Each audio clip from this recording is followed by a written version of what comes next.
Morning, everyone, and thank you, Claudia, for opening that so really beautifully highlighting the importance of us all coming together today. And it's so nice to be having an in-person conference and being able to meet people that some of us will have seen on screen before. I am Dr. Abby Miranda, and I work very closely with Claudia and the National Centre for Family Hubs team at the Anna Freud Centre. I'm the head of the Early Years and Prevention Department, and I am an educational and child psychologist by profession. It really is a pleasure to be with you here today and to introduce our next speaker.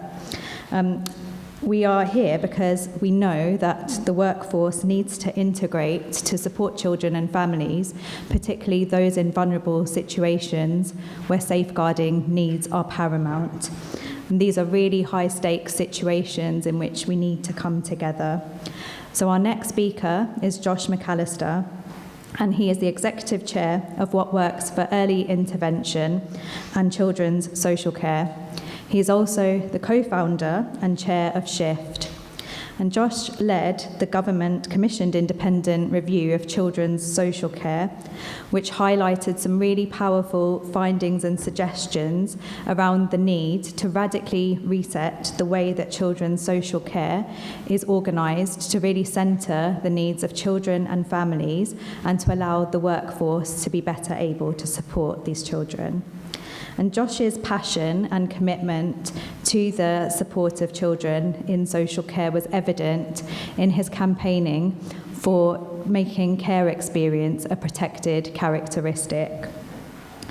And having the background of the research base as well brings together a beautiful mix to be able to support children and families with not only the passion but also the best evidence available. It's now with pleasure that I introduce Josh to come and speak, and just to let you know that after he has finished speaking, you will have the opportunities to ask some questions. Thank you.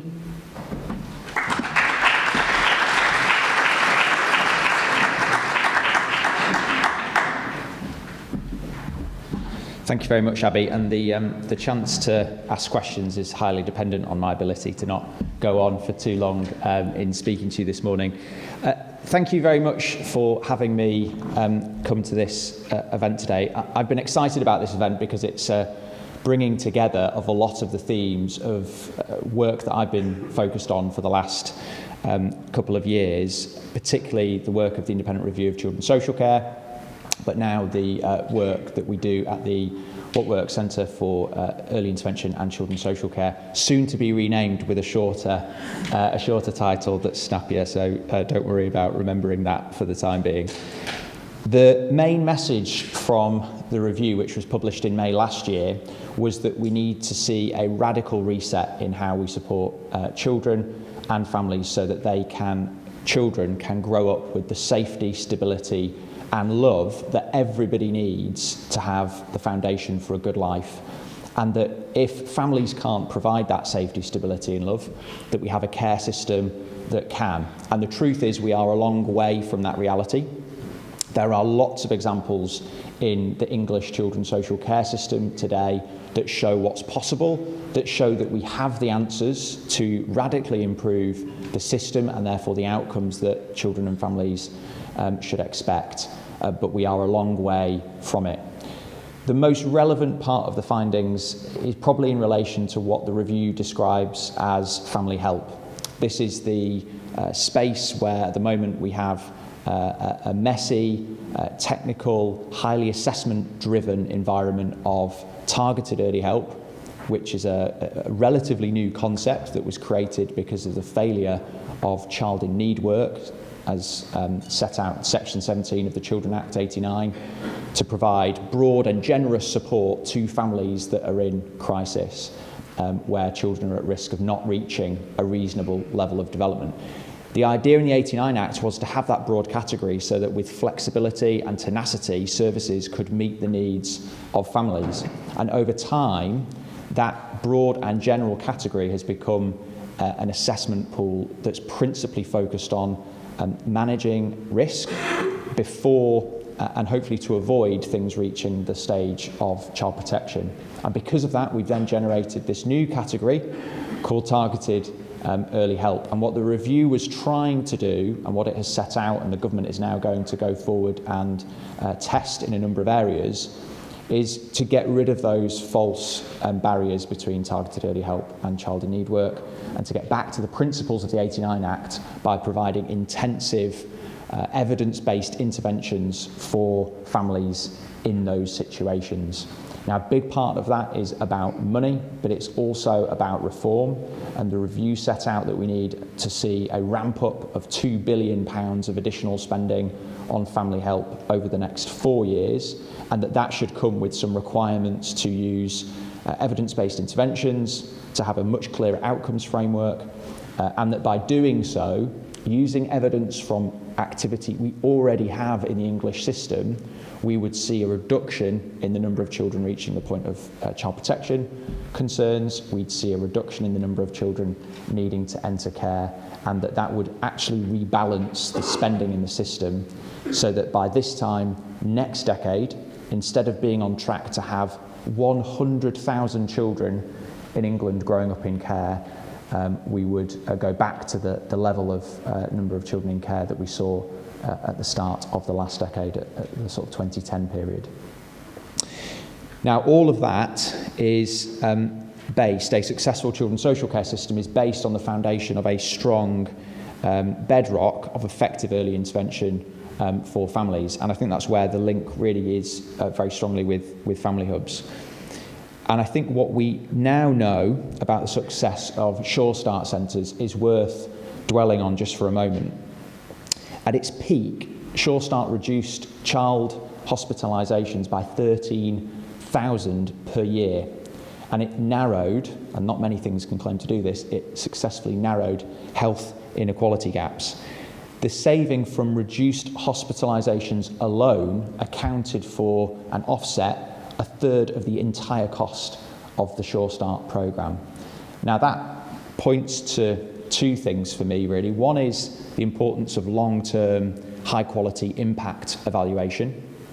You'd expect me to say that, given my role with the What Works Centre.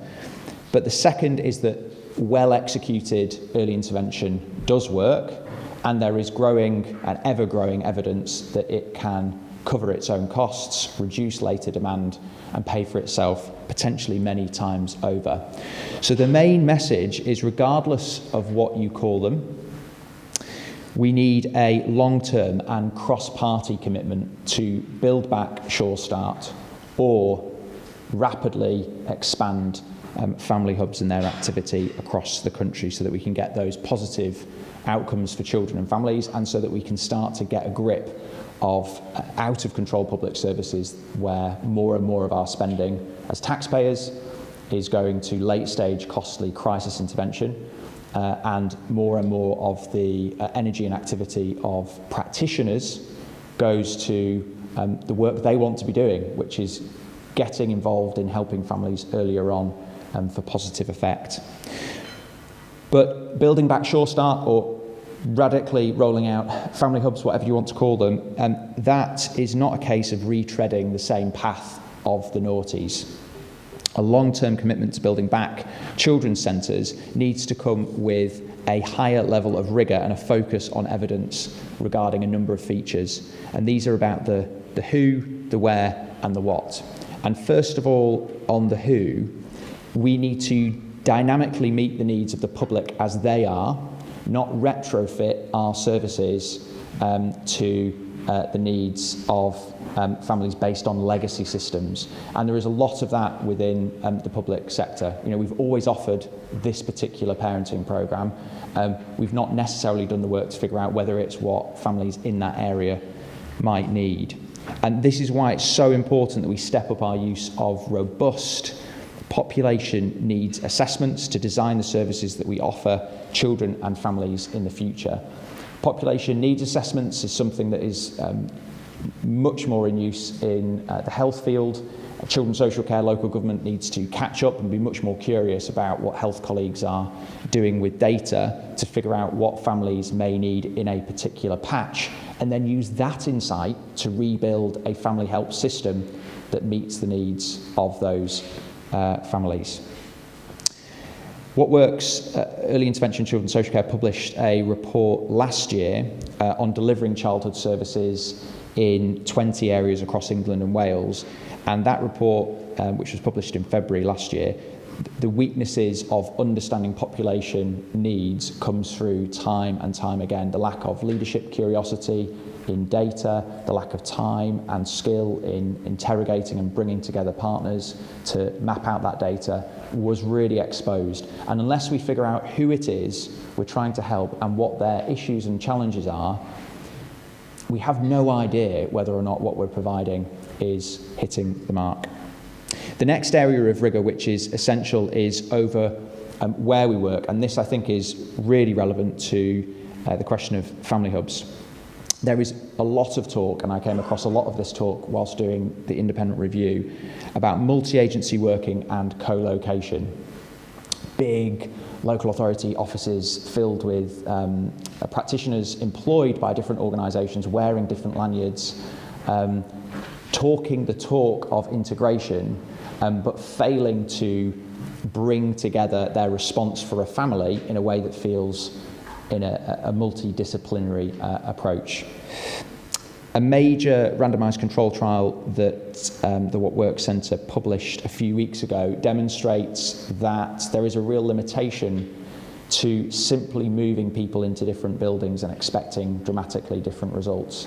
In one of the biggest randomised control trials of a social work reform in England, we looked at placing social workers in schools and found no effects on the patterns of referrals and the way in which the systems work simply by putting social workers in schools. Teachers loved it, social workers loved it, but it didn't bring about the level of multidisciplinary working that is much deeper. And therefore, to have something that's less superficial or boutique by way of integration, we need to push for money and decision-making authority to find its way as close to the front line as possible so that multidisciplinary teams can make joint service decisions based on a shared outcomes framework, which is why programmes like the Supporting Families programme have got such an important role to play, to bring multidisciplinary actors right in front of a family together to make those decisions on integration. Anything short of that won't work, in my view. And then finally, rigour in what we do. This is the most important bit. The need to raise the bar when we look at some of the debates that took place in the noughties about Sure Start, when money was aplenty, I think are worth reflecting on. That even then, the use or misuse of evidence-based interventions that have got globally recognised, highest kite-marked trials that have been undertaken, not being used, despite the fact that at that time resourcing was available, I think speaks to a deeper issue that needs to be addressed, and it's one that we should be incredibly mindful of if there is a future expansion of children's centres. It is not good enough just to provide services that practitioners like and that families like. It isn't always a match that what people like is what works. And we do have a lot of available evidence about interventions that work effectively in this field. As I say, even some of the earliest, purest forms of Sure Start that delivered the results that I mentioned at the beginning in terms of long-term impact didn't make most of the evidence-based interventions that were around at that time, and there are now more of them around today. So in the future, as more resources hopefully do find their way into this space, we need to be much more rigorous about what interventions we're using, what approaches we're using with families to meet those needs that we would identify through a population need assessment. A clear message from the last experiment in expanding children's centres is that trickle-down evidence does not work. Use of best evidence approaches and interventions needs to be hardwired into a new system in the future. To summarise, an unrelenting focus on child outcomes and measuring these outcomes is the surest road to building back Sure Start, avoiding the mistakes of the past and ensuring we provide services that better guarantee the human flourishing that children and families deserve. Thank you very much.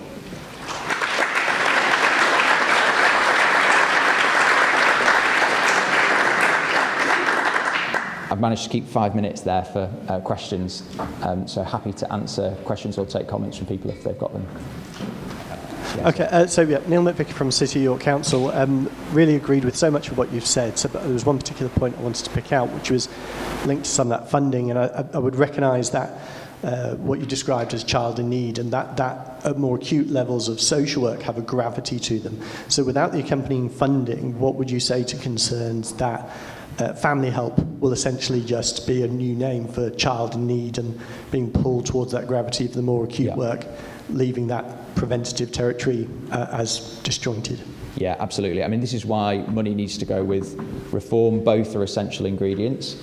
There is, in the review, and I'm confident the government are taking these reforms forward. I don't think they're taking them forward with the urgency and speed and scale that they need to, but they are taking them forward. So there will be a new version of Working Together that's published that means that you won't just have social workers doing child in need work. So things like that are a real barrier to changing the culture of that child in need work. Another part of it is designing the system better for child protection concerns, where 10% of families, 10% of children in the children's social care system are at risk of suffering significant harm, and yet we run 100% of the system as though it's about child protection and significant harm. Now, everybody needs to have a watchful eye on risk, appropriate knowledge about child protection concerns, absolutely. But when the whole system is geared around risk and preventing significant harm, it finds it harder to design services that meet the needs of human flourishing and child welfare, which is actually the original foundation of much of the system. So there are ways in which we rewire inspection, national frameworks, statutory guidance, training, that all need to line up with that money so that we get those sorts of results. There was a question at the back that someone had. Participation advisor at the National Centre for Family Hubs. I was really interested in your suggestion to make care status a protected characteristic. I think that could have real benefits for those affected, and I was wondering if, you know, how is that progressing? Is that something that's been said and everybody nodded and now it's shelved, or is that actually being pushed? Is that being discussed? Yeah, I mean, it's something I said and central government have said no to. About 30 local authorities across the UK have now adopted it themselves and jumped the gun. Now, that doesn't give it a legal footing in the Equality Act, but it does mean that services, at least local authorities, are behaving in a way which would be to do an equality impact assessment on all of their actions with real regard for care experienced people in their area. Now, one of the really interesting implications of that is they've got to know who care experienced people are, and many services just do not know. So the sea change that's needed for the care experienced community in the UK and in England, which is the sort of remit of the review, we're not talking about a small number of people. We're talking about, you know, well north of 100,000 fellow citizens who are, by almost every single measure, the most acutely disadvantaged of any group in society. And the experience they've had of, in childhood, being moved to live with a different family provided through state care, and the rockiness of that experience for the foundations they need in later life, I think warrant, very clearly warrant the need for that to be protected in equalities legislation. So it's one of these things, I think, that I hope that in 10 years from now we think, God, why didn't we do that sooner? But I hope in 10 years we are also saying we've made it happen. That's time. Thank you very much.